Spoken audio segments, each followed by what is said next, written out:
Hi.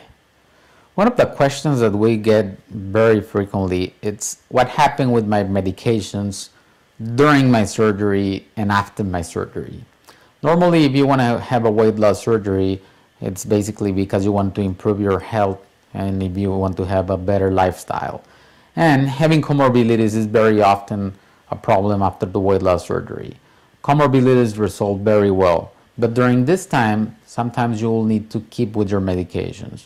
What we advise is bring all your medications to the hospital. All the team will review all your medications.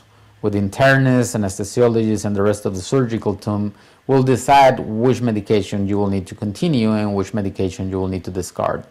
The first thing normally is take your medications before the surgery as normally you take and follow the indications that they will give you before and after the surgery.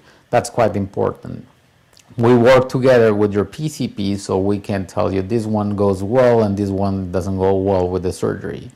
But we will staple and cut your stomach.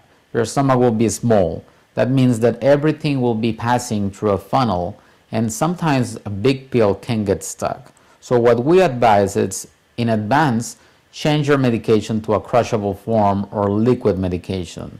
Sometimes it's very easy to get your pharmacy to change the medication from a liquid form. In that way, you'll be able to drink your medications without trouble. Otherwise, if you have a big capsule, we'll need to put in water and get softened and jelly until it's easier to drink. Or if you have pills, we'll need to crush it after the surgery. The time that you're fasting, you will not be able to take your medication. If you take any medication for blood sugar or blood pressure, we'll control your pressure and your sugar in the hospital, and then the rest of the medication we can use, or the rest of the pills, we can use it basically sublingual, crushable, grindable, or dissolvable in water.